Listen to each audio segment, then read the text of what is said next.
Greetings to all peoples and kingdoms of Arda, and welcome to Shieldmaiden of Arda. I love the library. Hardly a week goes by when I do not stop in for one book or another. And if I cannot find the one that I want in my local library, then I simply put in an order and have it shipped to me. That was how I found the Elven Cookbook, recipes inspired by the Elves of Tolkien, by Robert Tuesley Anderson. Of course I was intrigued. So I placed a hold on the book, and when it arrived, I picked it up in my library. I was not disappointed. Besides having a large selection of wonderfully tantalizing recipes, the book was also filled with thoughtful illustrations of Tolkien's world, expositions on elven life, everything from hunting and gathering with the elves to dining in Valinor, and 80 charming and creative names for the recipes: Legolas's duck and lettuce boats, Melion's plum-topped cheesecake, Arwen's bilberry jelly. A pleasure to look through as well as to read. I was impressed and excited by the Elven Cookbook. So much so, in fact, that I decided to put together an elven feast for my family, using only recipes found in the pages of this charming tribute to Tolkien's world. Enjoy the experience of watching this Shieldmaiden put together an elven feast from the Elven Cookbook by Robert Tuesley Anderson. And, if you wish to, cook along with me, learning from my mistakes and sharing my triumphs. The main dish for my elven feast will be a white koi fish. The cookbook's name for it was Ninya, cod and coconut koi, a tribute to the white ring of Galadriel, Ninya.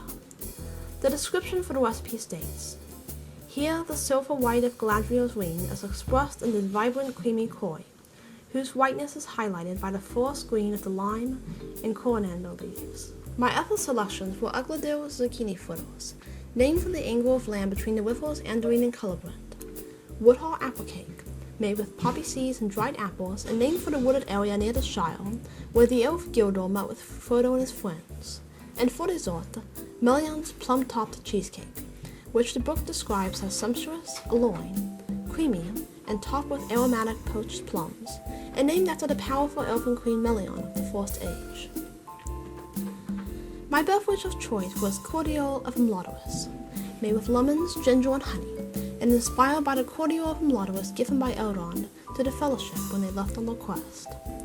Many of these recipes had unusual ingredients, and several, such as the mac-root lime leaves for the fish, I was not able to acquire.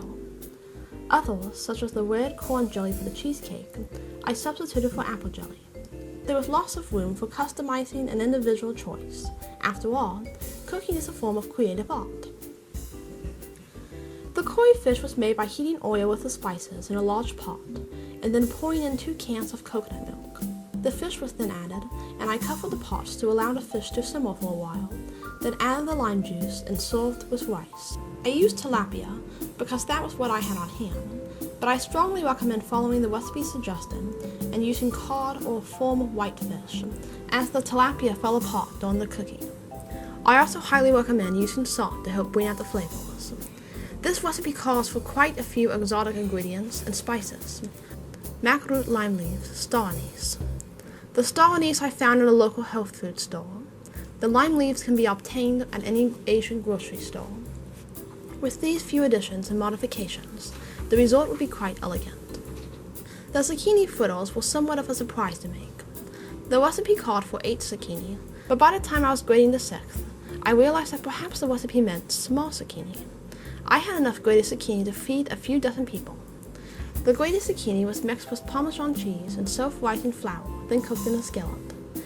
I found that I had to add some more flour and finish up the cooking in the oven, as the zucchini was rather wet and the insides were too soft. I really like these little cakes. The Parmesan cheese made for a creamy, flavorful appetizer.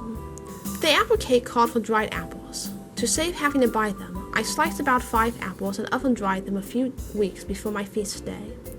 I then chopped them, placed them in a saucepan, and boiled them with water as the recipe instructed.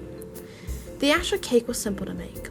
I simply beat all the ingredients together in a large bowl, added in the apples, spread the batter into a loaf pan, and baked it for about an hour.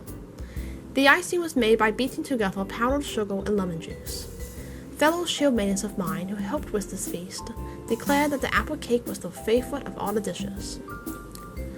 The dessert was the most complicated of all the recipes.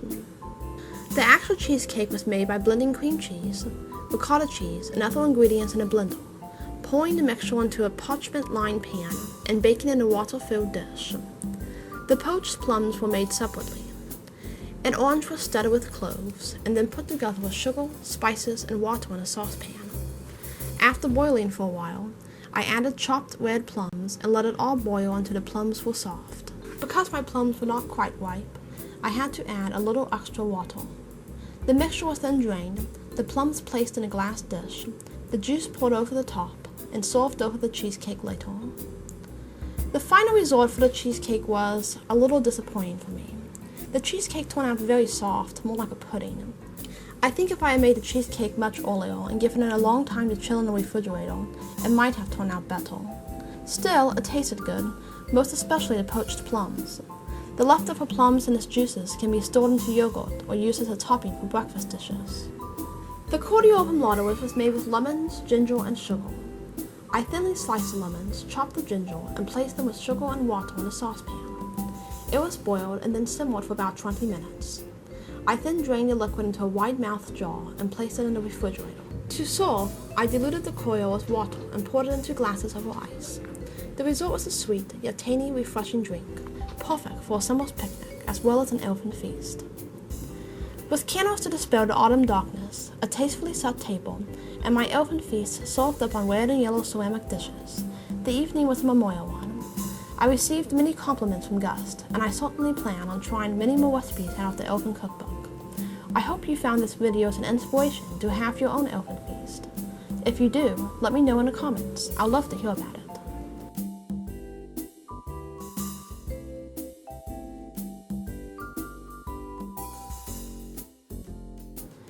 Thank you for joining with me today to the Culinary World of Otter. Please like this video, subscribe to Shieldmaidens, and join us again so we can explore more of Middle-earth together. Namaste.